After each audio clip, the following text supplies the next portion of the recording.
Kita lanjutkan kitab Minhajul Abidin ila Jannati Rabbil Alamin karya Hujjatul Islam Al-Ghazali. Bismillahirrahmanirrahim. Alhamdulillahirabbil alamin. Allahumma shalli wa sallim ala sayyidina Muhammad wa ala ali sayyidina Muhammad. Nawaina ta'allum wa ta'lim wa tadabbar wa tadhkir wa naf'a wa istifaa wa ifadah wa istifadah wa ala tamassuk fi kitabillah wa sunnati rasulih wa du'a ila al-huda wa dalala ala al-khair ibtigha'a wa billah wa mardatihi wa qurbihi wa thawabihi subhanahu wa ta'ala. Kita sampai di halaman 169. Di pertemuan yang lalu kita membahas mengenai tawakal, kemudian mengenai tasawuf atau pasrah kepada Allah Subhanahu wa taala, dan apa saja hal-hal yang menjadi alasan bahwa kita itu harus pasrah kepada Allah Subhanahu wa taala. Kemudian akhir dari pembahasan kita di pertemuan yang lalu mengenai pertanyaan apa itu hukum tafwid, ya. Baik, qulta bayyin lana ma'na tafwid wa hukmahu. Annahu faslain. Kata Imam Ghazali ada dua bagian. Bagian yang pertama menjelaskan posisi tafwid atau posisi pasrah kepada Allah dalam keinginan-keinginan manusia di dalam hidupnya itu ada di posisi mana? Kapan waktunya kita tafwid? Kapan waktunya kita tidak boleh tafwid? Itu sudah kita bahas di pertemuan yang lalu, bahwa Imam Ghazali menjelaskan keinginan-keinginan manusia itu terbagi menjadi tiga. Yang pertama, muradun ta'lamu yaqinan annahu fasadun. Keinginan yang kamu tahu secara yakin bahwa itu adalah keinginan yang buruk, yaitu keinginan berbuat buruk, keinginan berbuat maksiat, atau keinginan yang mengarah kepada neraka, keinginan yang mengarah kepada siksa, atau keinginan untuk kafir, atau keinginan berbuat maksiat, keinginan berbuat bid'ah. Maka pada keinginan yang seperti ini tidak ada tafwid sama sekali. Tidak mungkin orang pasrah kepada Allah Subhanahu wa ta'ala memasrahkan keinginannya yang sudah jelas-jelas buruk. Nah, mungkin, ya. Tidak mungkin seseorang memasrahkan kepada Allah keinginannya yang sudah jelas-jelas akhirnya dia tahu yakin itu adalah sesuatu yang buruk. Nah, yang kedua adalah keinginan yang kamu tahu secara yakin bahwa itu adalah baik.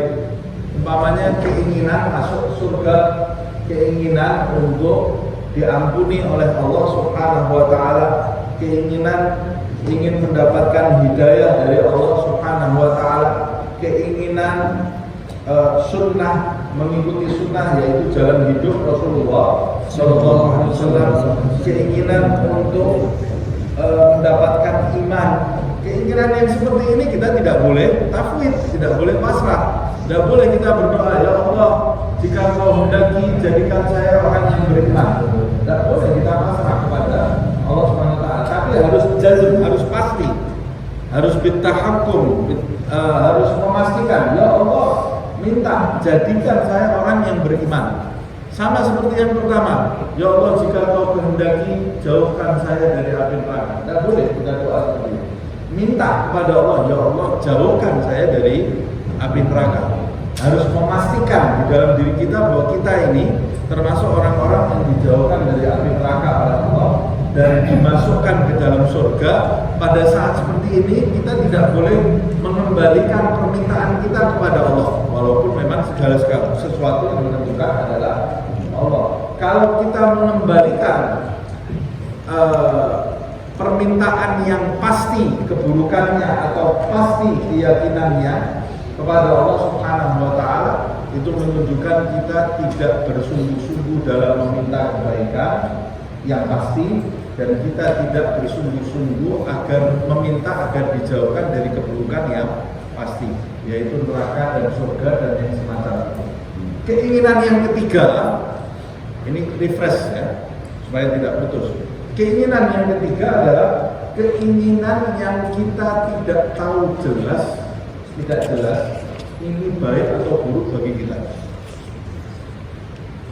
Nah, contohnya keinginan melakukan hal-hal yang sunnah, yang ada kemungkinan ketika kita ingin melakukan hal yang sunnah itu belum tentu baik buat kita juga.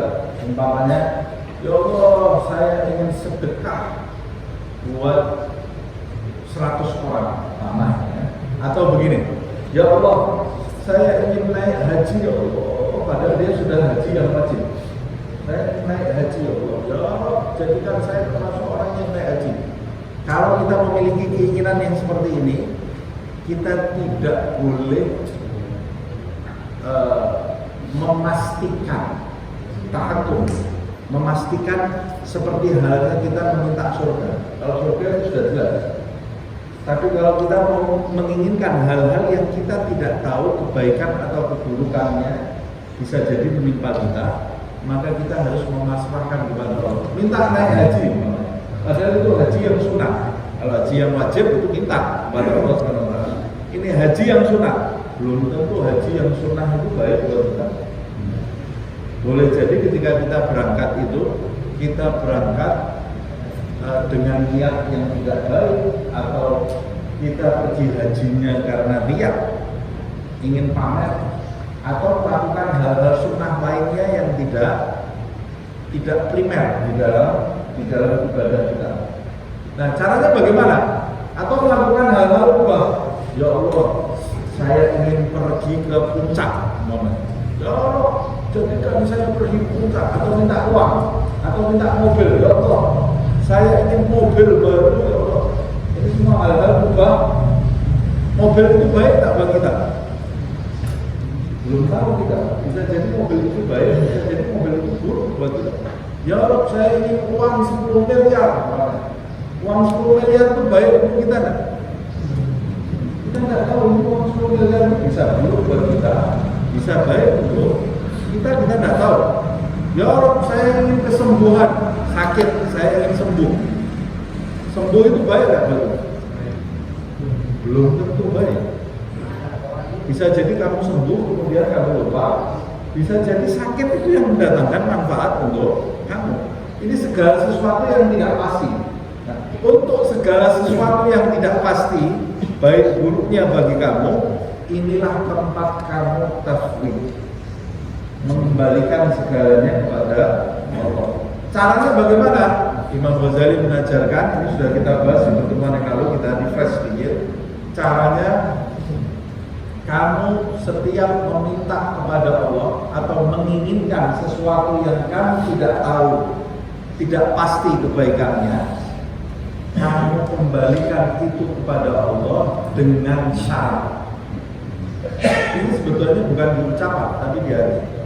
Ya Allah, jadikan saya pergi haji sunnah, umpamanya pergi haji sunnah di tahun ini.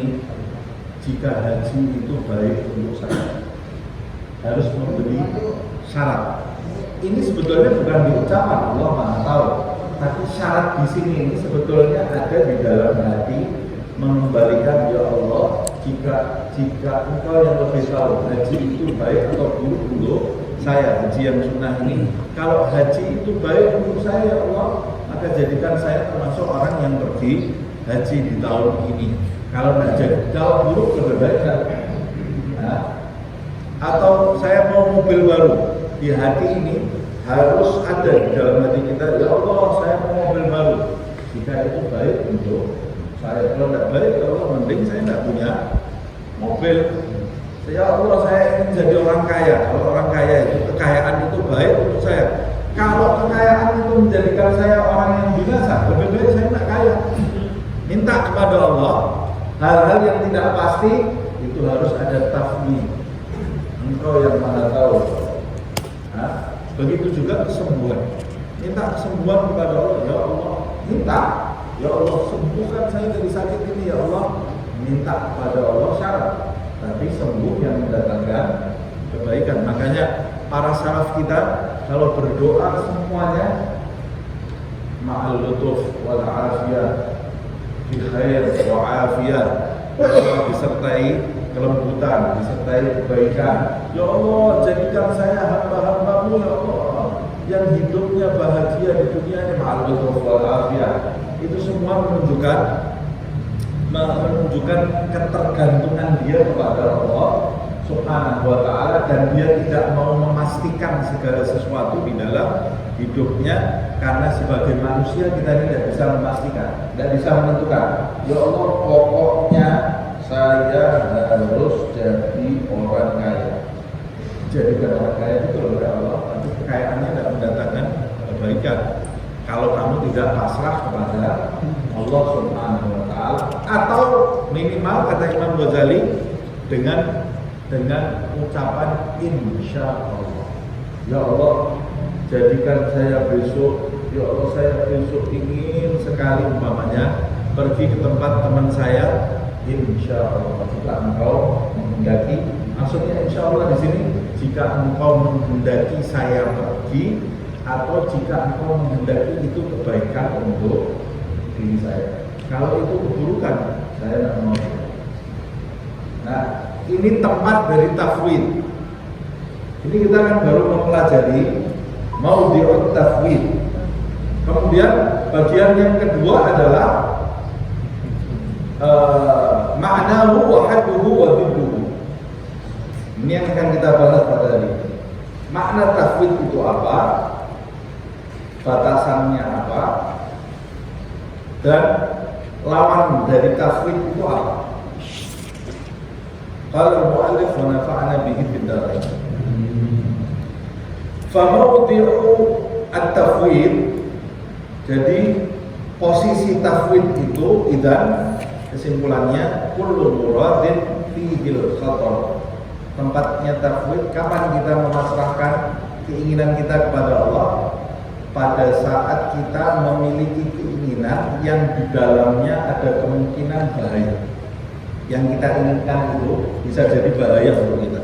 Kalau kita ini makhluk yang bodoh, kadang-kadang yang kita inginkan itu kita tidak tahu itu bahaya untuk diri kita, maka pasrahkan kepada Allah.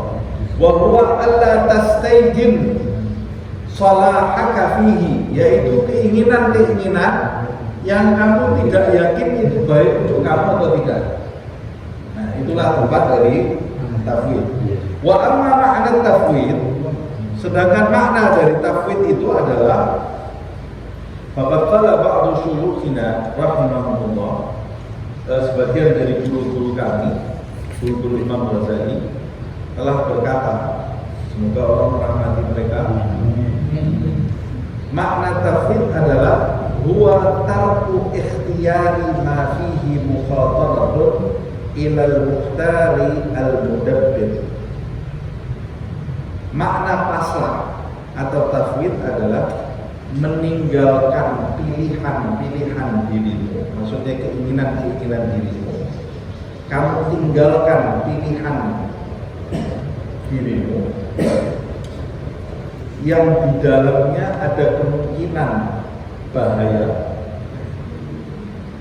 Kamu tinggalkan itu kepada Zat yang Maha Memilih, yaitu Allah Subhanahu wa ta'ala. Jadi kamu pasrahkan, kamu meninggalkan dirimu untuk memilih, tapi kamu serahkan kepada Allah Subhanahu wa ta'ala. Al-Mukhtar, yang Maha Memilih sesuatu adalah Allah Subhanahu wa ta'ala.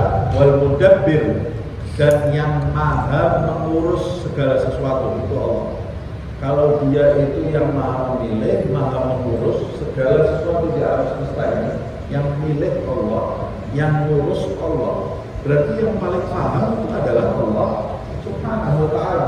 Kalau kita milih sesuatu, kita ini makhluk yang bodoh. Bisa jadi pilihan kita ini jatuh pada hal-hal yang tidak baik.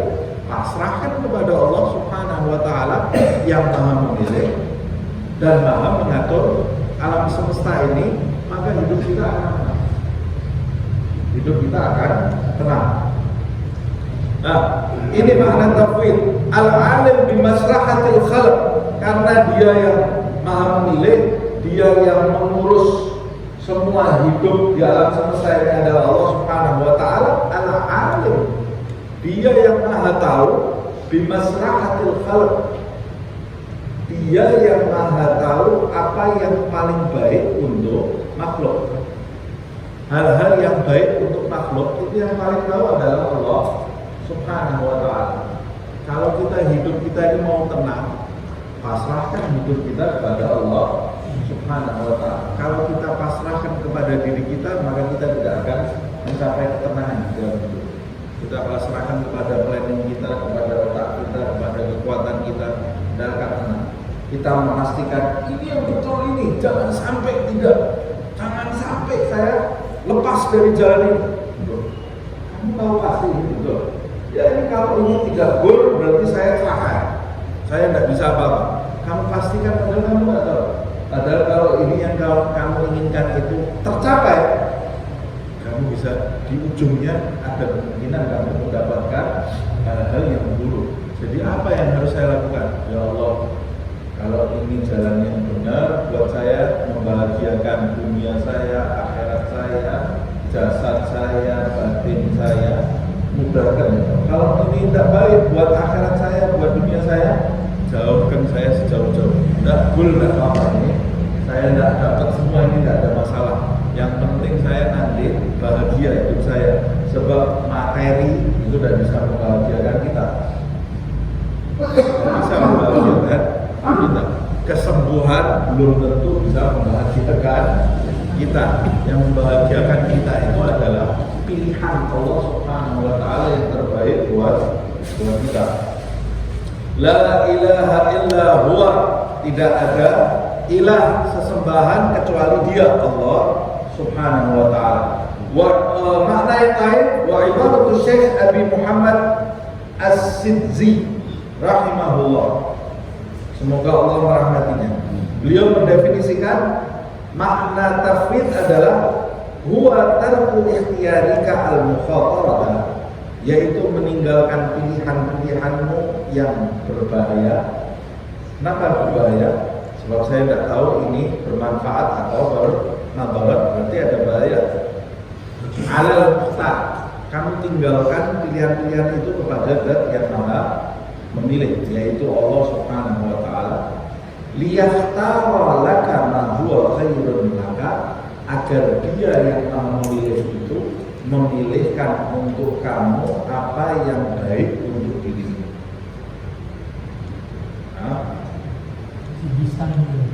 Ya, ya. Nah, jadi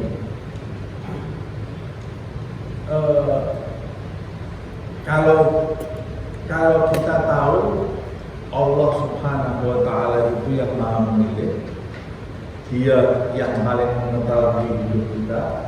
Kalau kita pasrahkan kepada Allah, harusnya kita tenang hidup kita. Umpama contoh yang paling kecil adalah anak kecil yang baru SD,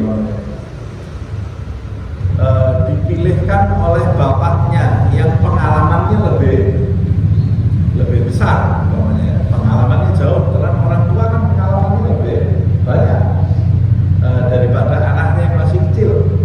Nah, karena pengalamannya banyak orang tua itu, maka pengetahuannya pasti lebih banyak daripada anaknya.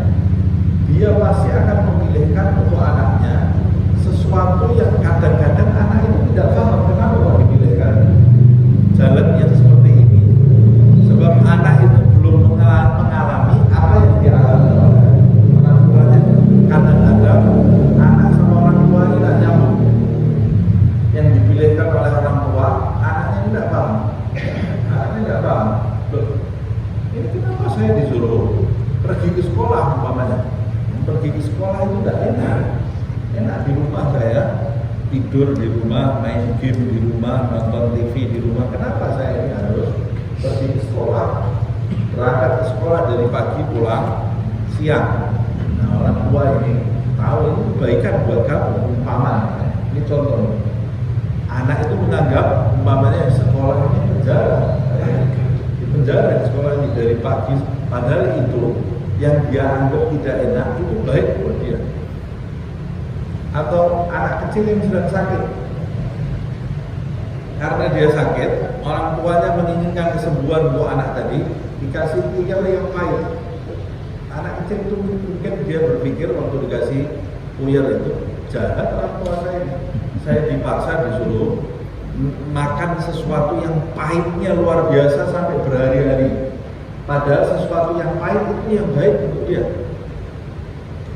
Nah, kalau ada anak kecil umpamanya sakit pilek ya, terus ada temennya yang sama-sama bodoh ya. Ada temennya setiap hari dia dikasih es, di hati dia, wah ini nikmat nih saya dikasih es, teman saya ini baiknya luar biasa dikasih es, padahal itu menjerumuskan. Jadi belum tentu sesuatu yang kita anggap baik itu baik buat kita, dan belum tentu sesuatu yang pahit, yang kita rasakan pahit itu buruk buat kita. Maka kalau kita boleh menyebutnya dalam tanda kutip, bapak kita yang sebenarnya itu adalah Allah SWT, dalam tanda kutip yang maha tahu, yang maha baik kepada kita, yang maha perhatian kepada kita adalah Allah Subhanahu wa ta'ala. Jadi dalam sebuah hadis, setiap makhluk itu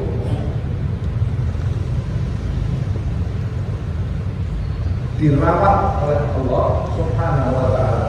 Al-khalqu kulluhum iyallah. Semua makhluk itu adalah keluarganya Allah Subhanahu wa ta'ala. Kalau maksudnya keluarganya Allah Subhanahu wa ta'ala, rezekinya semua dipantau, dirawat, diurus oleh Allah Subhanahu wa ta'ala. Jadi dia itu yang maha tahu mana yang terbaik untuk kita. Nah, waqala Asy-Syaikh Abu Amr rahimahullah. Ini kita tidak usah bahas nama-namanya ya, biar cepat. Asy-Syaikh Abu Amr rahimahullah, semoga Allah merahmatinya, dia mendefinisikan at-tafwid huwa tarkut tama'. Tafwid itu adalah meninggalkan ketamakan. Ketamakan itu ambisi terhadap sesuatu. Ketika kita memiliki keinginan itu sampai berubah menjadi ambisi. Saya harus memastikan, saya harus dapat ini. Itu namanya kita tamak. Nah, tafwid itu meninggalkan ketamakan. Ketamakan adalah keinginan yang menggebu-gebu terhadap sesuatu yang kita tidak jelas itu bahaya atau baik untuk kita. Beliau mendefinisikan tafwid adalah meninggalkan keinginan yang menggebu-gebu. Kalau keinginan yang santai, biasa saja, enak ya kalau saya umpamanya pergi ke sini. Tapi kalau tidak pergi, tidak masalah. Kalau pergi saya tidak ada masalah. Jadi saya tidak mau memastikan itu, tidak menggebu-gebu, tidak mengejarnya. Nah itu namanya bukan tamak. Tamak itu yang saya memastikan saya harus dapat ini. Nah, tafwid itu meninggalkan ketamakan. Wat tamak itu apa? Buat iradatu syai' al-mukhatar bil hukmi. Ini yang saya jelaskan tadi. Tamak itu adalah keinginan terhadap sesuatu yang boleh jadi membahayakan diri kita bil hukmi, dan kita memastikan dalam diri kita, menentukan dalam diri kita bahwa itu baik buat saya dan saya harus dapat itu. Padahal di dalamnya ada kemungkinan mendatangkan bahaya untuk saya. Itu namanya tamak. Kalau sudah tamak itu pokoknya, kalau di dalam kepala itu ada pokoknya saya harus dapat ini, itu bahaya. Itu namanya tamak. Nah, tafwid itu meninggalkan ketamakannya. Maksudnya meninggalkannya dengan memaslahkannya kepada Allah Subhanahu wa ta'ala. Fahada ibaratul masyayikh rahimahumullah. Inilah definisi-definisi dari para guru, semoga Allah rahmatnya. Walladzina guru, Sedangkan definisi menurut saya, kata Imam Ghazali biasa seperti itu ya, menyebutkan definisi-definisi, kemudian menyimpulkannya dalam definisi itu. Anat tafwid, sesungguhnya tafwid atau memasrahkan sesuatu itu, iradatu, tafwid itu, pasrah itu, keinginan ayah fadallahu alaika masalihaka, keinginan agar Allah menjaga hal-hal yang menjadi kebaikan untuk dirimu di dalam dirimu. Di dalam diri kita ini ada macam-macam hal yang bisa bahaya, bisa baik. Nah, kalau tafwid menginginkan agar Allah Subhanahu wa Ta'ala menjaga hal-hal yang bisa mendatangkan kebaikan di dalam diri kita, di dalam hidup kita. Fima la ta'man fihi al-khatar, yaitu hal-hal yang kamu tidak akan merasa aman karena di dalamnya ada bahaya juga. Nah, itu namanya pasrah kepada Allah Subhanahu wa Ta'ala. Ya, contohnya yang paling gampang kalau kita beri contoh seperti yang saya sebut tadi, antara contoh anak kecil yang minum obat atau makan es. Makan es itu enak, makan es krim itu enak, tapi belum tentu mendatangkan manfaat. Minum obat itu tidak enak, tapi belum tentu dia bermanfaat. Bisa jadi yang enak itu bermanfaat, bisa jadi bermanfaat. Bisa jadi yang tidak enak itu bermanfaat, bisa jadi juga manfaat. Jadi itu sesuatu yang tidak jelas. Untuk sesuatu yang tidak jelas ini, kamu tidak merasa aman. Maksudnya tidak merasa aman, ada kemungkinan juga tidak baik buat saya, kamu tidak tahu. Nah, kemudian kamu meminta kepada Allah agar menjaga kebaikannya di dalam dirimu untuk sesuatu kamu yang tidak aman, tidak merasa aman. Nah, pada saat kamu meminta kepada Allah untuk menjaga kebaikannya, pada saat itu kamu memasrahkan perkara hidupmu kepada Allah. Itulah yang dinamakan pasrah. Itu yang dinamakan pasrah. Nah, kalau begitu saya sudah pasrah. Kita tidak sadar. Kita ini tidak sadar banyak sekali di dalam hidup kita yang kita ini memastikan pokoknya harus saya dapat, padahal kita tidak tahu itu bisa baik, bisa buruk untuk kita. Pokoknya tanggal segini harus acara itu harus jalan. Padahal kita tidak tahu kalau acara itu jalan baik atau buruk untuk kita. Pokoknya nanti harus lahiran. Padahal kita tidak tahu kalau lahiran itu baik untuk kita tidak tahu. Pokoknya saya harus ketemu hari ini dengan si fulan. Padahal kita tidak tahu kalau ketemu dengan si fulan betul itu baik atau buruk untuk. Nah, contohnya Imam Ghazali di pertemuan yang lalu seperti seorang hamba abid ahli ibadah minta kepada Allah, ya Allah saya ingin ketemu iblis. Loh, mau apa kata Allah ketemu iblis? Saya sudah bergetar ini dengan iblis, ketemu mau saya pukuli. Minta kepada Allah, temukan saya dengan iblis ya Allah. Kata Allah Subhanahu wa Ta'ala, minta itu agar kamu dilindungi dari keburukan iblis. Tidak ya Allah, saya mau ketemu iblis. Nah, ini namanya tahkum. Dia memastikan sesuatu yang dia tidak tahu kalau ketemu iblis itu baik atau buruk untuk dia. Allah sudah mengingatkan dia, jangan kamu mintanya ya Allah lindungi saya dari keburukan iblis. Dia tidak mau saya ketemu iblis, pokoknya saya harus ketemu iblis. Dikabulkan oleh Allah. Ketemu iblis, mau dipukul iblis oleh hamba. Ini disebut oleh Imam Ghazali. Mau dipukul oleh ahli ibadah tadi, kata iblis, andai saya tidak tahu umur kamu sampai 100 tahun lagi, saya bunuh. Dia mau pukul, saya masih 100 tahun lagi. Dan jadi pukul gitu. Mikirin ucapannya iblis tadi, umurnya masih 100. Berarti masih lama saya hidup nih. Wah, lebih baik saya aksan maksiat saja kan. Masih 100 tahun. Besok saya maksiat yang enak-enak menurut nafsu saya jalani. Besoknya tobat saya jadi ahli ibadah lagi. Besoknya maksiat nanti dalam keadaan masih. Satu kali ketemu iblis nanti dia dalam keadaan masih. Nah, jangan meminta sesuatu dan kita memastikan harus sesuatu yang kita tidak tahu itu baik atau buruk untuk kita. Nah, wadiddu tafwid, lawan katanya tafwid, pasrah ini lawannya adalah at-tama, ketamakan, yaitu mendambakan sesuatu, menggebu-gebu bahwanya harus tercapai apa yang diinginkan. Wat-tama'u fil jumlah yajri ala wajhain. Sedangkan ketamakan itu dalam definisinya, maknanya ketamakan itu mungkin ditempatkan dalam dua hal. Mungkin kita menempatkan kata tamak atau ambisi dalam sesuatu itu dalam dua hal. Ahaduma fi makna raja.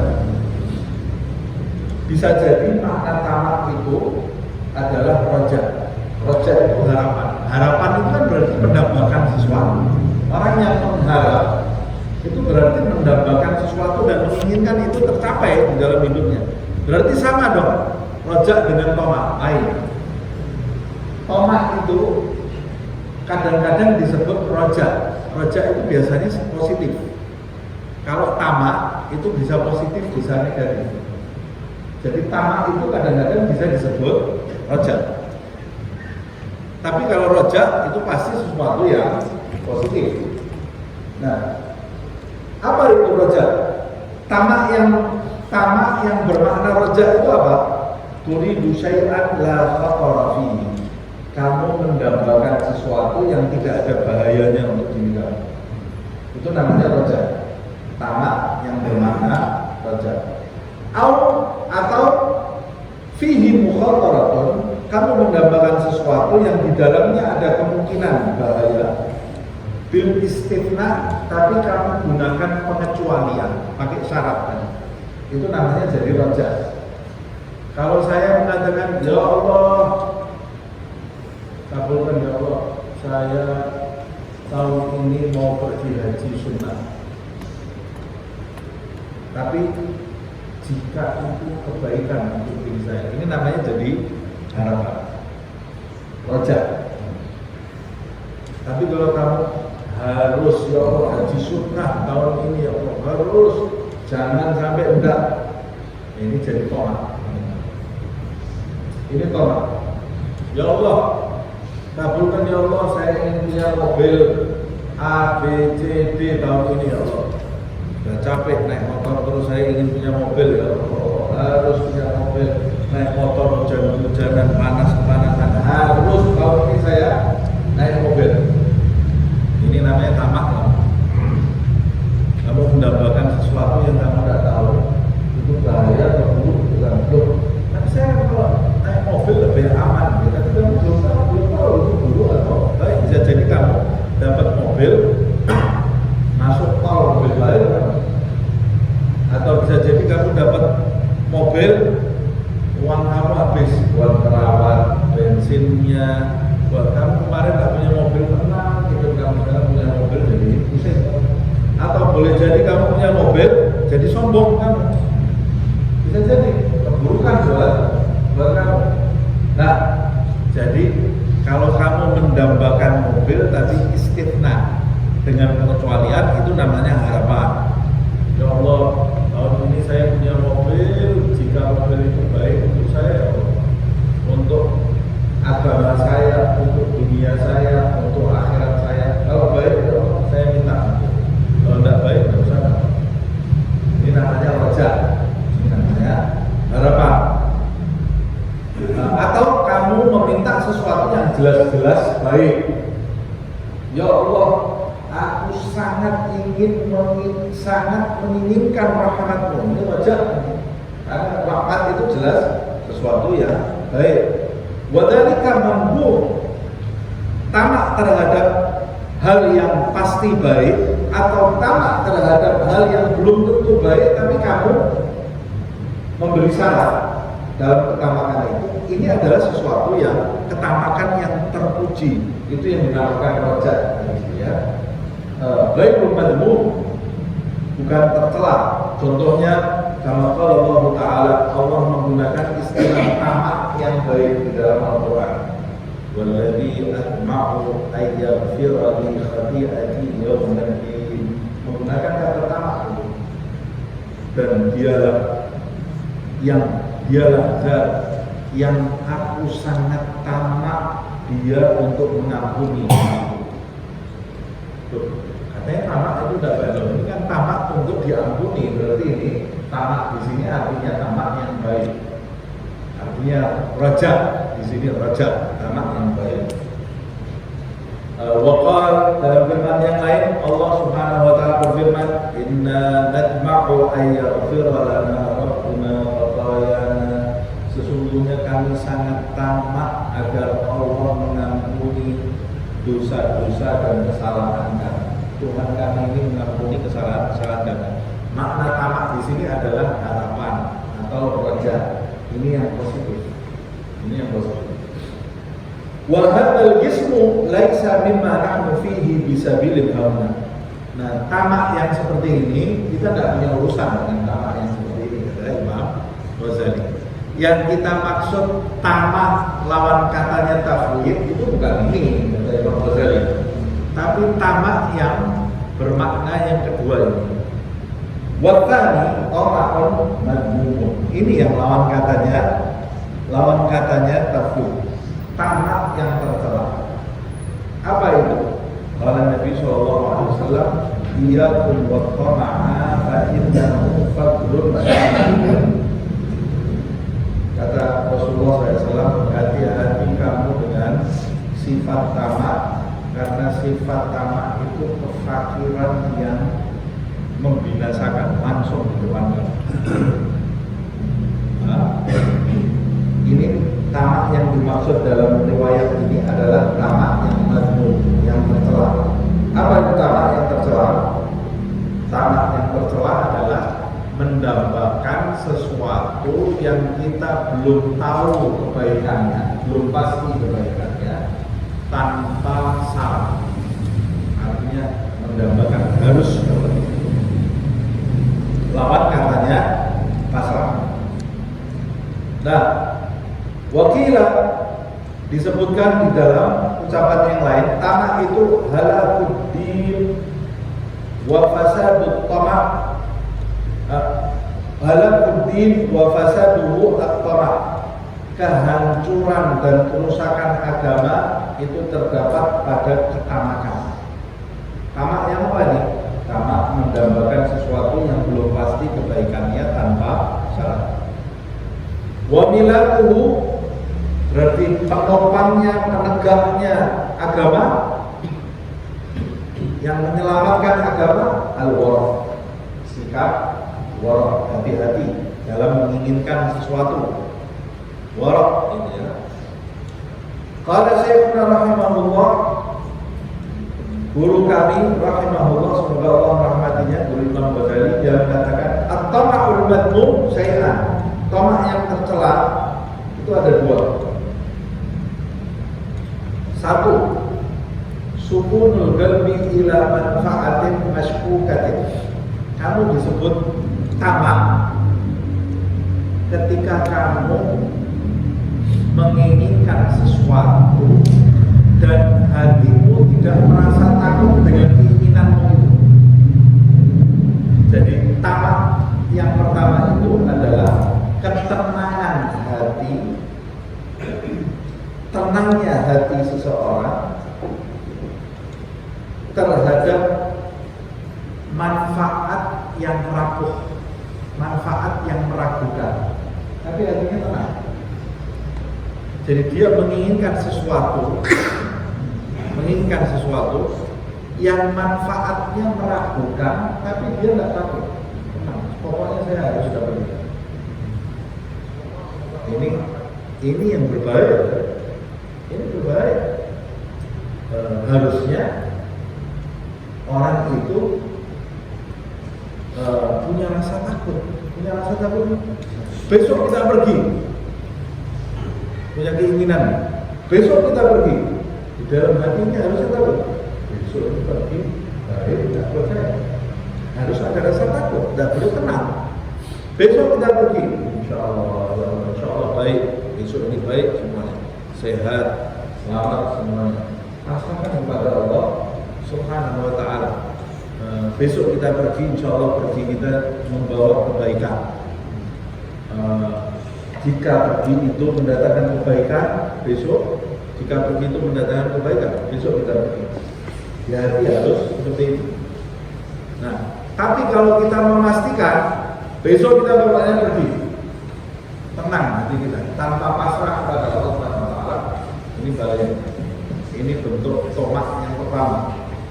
Wasani, yang kedua, kalau yang pertama tadi tenangnya hati, mengucapkan besok kita pergi, hatinya tenang, tidak memasrahkan kepada Allah, seakan-akan dia itu yang ngatur hidup. Jadi tenang hatinya, tidak ada rasa takut. Ada orang yang tenang karena pasrah kepada Allah. Ada orang yang tenang karena dia ini merasa seakan-akan hidup ini dia yang ngatur. Tenang yang kedua ini yang berbahaya. Yang kita kadang-kadang kata Habib Allah bin Al-Hadad, saya pernah naik pesawat, pergi ke satu tempat naik pesawat. Kebetulan pesawatnya naik turun angin yang luar biasa, pokoknya apa namanya goncang pesawatnya dan turbulen. Saya ketakutan yang luar biasa. Di sebelah saya ada orang-orang yang saya tahu non muslim dan tingkah lakunya tidak mencerminkan orang yang taat beragama, tapi dalam keadaan turbulensi itu dia bisa tawa sama temannya, wah bisa guyon. Lama-lama saya bilang, ini bener saya saya yang setiap hari sholat 5 waktu ketakutan di atas pesawat itu, kok dia ketawa-ketawa. Subhanallah, saya turun dari pesawat itu, saya buka bukunya Al Hadad. Kebetulan pas mau ngajar, saya bilang, persis ada jawabannya di situ. Kata Al Hadad, orang yang tenang itu ada dua. Yang pertama orang yang memasrahkan hidupnya kepada Allah Subhanahu wa Ta'ala. Yang kedua orang yang tidak percaya kepada Allah, tidak percaya 100% kepada Allah Subhanahu wa Ta'ala, sehingga dia merasa hidupnya yang ngatur dia. Ya lagi lah, anaknya lahir sebentar lagi, tenang, seakan-akan betul-betul akan lahir, padahal dia tidak tahu itu lahir betul atau tidak. Ini namanya sukunul qalb yang pertama tadi. Ketenangan tapi yang berbahaya. Suatu saat kalau Allah menakdirkan, kadang-kadang orang yang seperti ini diulur sama Allah, diulur seakan-akan dia itu betul-betul yang ngatur nasibnya dia. Semua santai. Sebentar lagi anaknya lahir, ya sebentar lagi kita, oh ini anak saya ini, sebentar lagi itu sudah, sebentar lagi anaknya, oh seakan-akan dia yang ngatur nasibnya, keluarganya, anaknya, semuanya dia. Oleh Allah nanti kalau orang itu termasuk orang yang dicintai sama Allah, dibentukkan ke sesuatu dan dia sudah punya planning macam-macam. Ya nanti habis ini seperti ini, nanti kita berangkat ke sini, habis itu di sini tenang hatinya, terbentur sesuatu ada di dalam hidupnya yang tidak sesuai dengan planningnya, shock ya. Nah, kalau dia termasuk orang yang diberkahi, dia akan kemudian sadar memasrahkan segala sesuatunya kepada Allah Subhanahu wa Ta'ala. Nah, kita ini tidak sadar, banyak sekali di dalam hidup kita mengalami sukunul qalb, ketenangan hati terhadap sesuatu yang manfaatnya kita tidak memastikan. Nah, yang kedua, Iradatu syai', keinginan terhadap sesuatu, al-mukhatar, yang mungkin mendatangkan bahaya, bil hukmi, dengan memastikan pokoknya tanpa syarat. Wa hadza al-iradatu tudabilu tafwid la ghair. Keinginan yang seperti ini itu yang disebut tamak, yang bertentangan dengan, berhadapan dengan sikap tafwid atau pasrah, la ghair. Fa'lam dzalik, ketahuilah. Masih waktu sedikit lagi. Wa amma hisnut tafwid, sedangkan benteng kepasrahan ini, yaitu bagaimana caranya saya harus menjaga sikap pasrah kepada Allah Subhanahu wa Ta'ala. Caranya, langkah supaya saya ini harus menjaga sikap pasrah kepada Allah. Bahwa caranya dzikru khataril umur, selalu mengingat bahayanya segala masalah yang ada di sekitar kita, perkara. Tapi bukan jadi was-was, ya. Karena mengingat bahaya yang kemungkinan bahaya yang ada di sekitar kita, kalau kita tidak segera memasrahkan kepada Allah, kita ingat bahayanya saja, kita jadi orang was-was. Yang dimaui itu adalah mengingat kemungkinan bahaya ini, kemudian kita serahkan kepada Allah yang Maha Tahu. Zikru khataril umur wa imkanil halak, dan kemungkinan kehancuran wal fasad fiha, dan kerusakan yang terdapat di segala hal yang ada di sekitar kita. Semuanya ada kemungkinan berbahaya, semuanya ada kemungkinan mendatangkan bahaya, ada kemungkinan mendatangkan kerusakan dan kebinasaan buat kita. Mengingat semua ini salah satu cara untuk menjadikan kita selalu pasrah kepada Allah Subhanahu wa Ta'ala. Wa hisnu hisnihi, sedangkan benteng dari pasrah, maksudnya tadi jalan untuk pasrah adalah mengingat kemungkinan bahaya yang ada di sekitar kita. Nah, sekarang jalan untuk mencapai jalan tersebut, bagaimana caranya kita selalu mengingat bahwa bahaya itu ada di sekitar kita. Kalau kita mau selalu pasrah, kita selalu mengingat bahwa segala sesuatu yang di sekitar kita ini pasti ada kemungkinan mendatangkan bahaya. Nah, kalau begitu sekarang bagaimana caranya saya selalu mengingat bahwa segala sesuatu di sekitar saya itu ada kemungkinan mendatangkan bahaya, sehingga saya kemudian bisa pasrah. Itu namanya hisnul hasin. Hisnu hisnihi zikru ajzika anil i'tisam an burubil khabar. Dengan cara kamu selalu menyadari, mengingat, maksudnya menyadari ketidakberdayaanmu dalam menjaga diri kamu sendiri terhadap berbagai macam bahaya yang di sekitar. Selalu ingat, saya ini tidak punya kemampuan apa-apa untuk menyelamatkan diri saya dari hal-hal yang saya tidak tahu, tidak pasti itu bermanfaat atau bahaya. Apalagi anak saya sendiri, saya tidak tahu. Wal imtina anil wuqu' fiha jalika wa ghaflatika wa rabbika, dan kamu selalu mengingat bahwa kamu tidak punya kekuasaan sama sekali, kamu tidak berdaya dalam mencegah diri kamu untuk terjatuh pada bahaya. Tidak punya kekuatan. Siapa yang bisa memastikan kita punya mobil tidak kecelakaan? Siapa yang bisa memastikan? Nah, itu bisa memastikan. Nah, jadi punya mobil itu baik atau enggak? Bisa baik, bisa buruk, pasrahkan kepada Allah Subhanahu wa Ta'ala. Jadi kita ini setiap kita naik mobil, pasrah kepada Allah Subhanahu wa Ta'ala. Saya beli mobil baru, pasrah kepada Allah Subhanahu wa ta'ala. Wal imtina' anil wudu'i bijahlika, karena kebodohan kamu, wafnatika wadha'nika, karena kebodohan, kelalaian dan kelemahan kamu.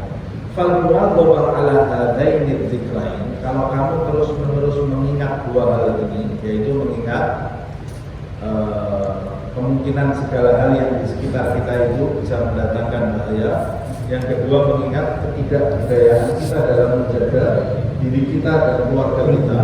Kalau kamu selalu mengingat dua hal ini, tahmiluka ala tafwidil umur kulliha ila Allah azza wa jalla, maka dua hal ini akan selalu membawamu untuk selalu memasrahkan segala perkaramu kepada Allah yang Maha Esa.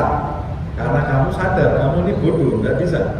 Ini ada bahaya di sekitar saya nggak bisa berbuat apa. Terus bagaimana ini?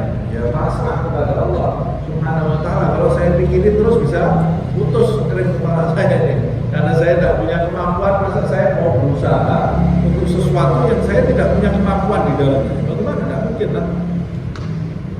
Apa yang harus saya lakukan? Ya ini saya pasrahkan kepada Allah Subhanahu wa ta'ala yang maha mengatur hidup makhluknya. Saya minta, ya Allah, ini jadi baiknya semua buat saya. Itu yang dikejar, bukan objek keinginan kita, tapi yang kita kejar adalah kebaikan dari objek ini yang kita kenal. Kalau objek yang kita tuju kadang-kadang berbahaya, tapi yang kalau kita minta kebaikannya ini, ya Allah, yang saya mau umrah, kebaikan umrah, jadikan umrah, saya jadikan umrah yang mendatangkan kebaikan buat saya, dunia saya, akhirat saya. Ya Allah, saya mau makan besok bareng-bareng teman, jadikan itu makannya ini makan yang mendatangkan kebaikan buat saya, buat diri saya, lahir, batin, dunia, akhirat saya. Terus ini di dalam hati, di dalam hati. Nah ini sehingga menjadikan kita nanti lambat laun wa tahaffuz anil hukmi fiha, dan menjaga diri kita dari memastikan apa yang kita inginkan. Jangan pernah memastikan apa yang kita inginkan. Sesuatu yang kita tidak pasti itu baik atau buruk. Menjaga ini wal imtina' an iradatiha illa bisyar, dan mencegah diri kita dari keinginan-keinginan tersebut kecuali kita memberikan bisyaratil khair wassalam, dengan syarat kebaikan. Fahadihi hadihi, maka penjelasan ini hadihi, penjelasan ini atau masalah ini penjelasannya ini, kata Imam Ghazali. Wabillahi taufiq, dan Allah lah yang memiliki taufik. Semoga kita mendapat taufik dari Allah Subhanahu wa ta'ala, sehingga dijadikan kita ini selalu memasrahkan segala hidup kita yang tidak jelas ini kepada Allah Subhanahu wa ta'ala, dan Allah menjawab kepasrahan kita dengan segala bentuk kebaikan dunia, akhirat, lahir, batin, untuk diri kita, kedua orang tua kita, pasangan hidup kita, anak-anak kita, saudara-saudara kita, sahabat-sahabat kita, dan seluruh umat Nabi Muhammad SAW. Kita pasrahkan kita semua kepada Allah Subhanahu wa ta'ala. Amin ya rabbal alamin. Bismillahirrahmanirrahim.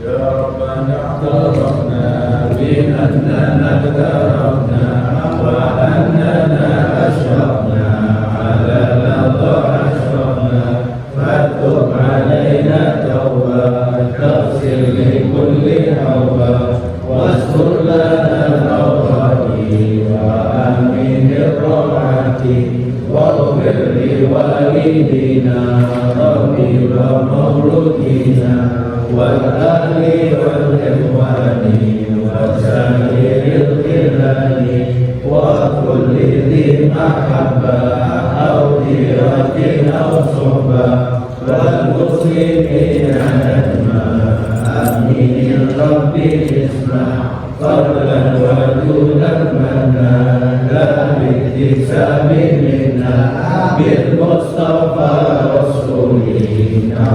بكل سر بالمصطفى الرسول نهضى بكل سر بالمصطفى الرسول نهضى بكل سر صلى وسلم ربي عليه عند حبه وآله وصحبه عند نفس الصرب والحمد لله بالبدء والثناء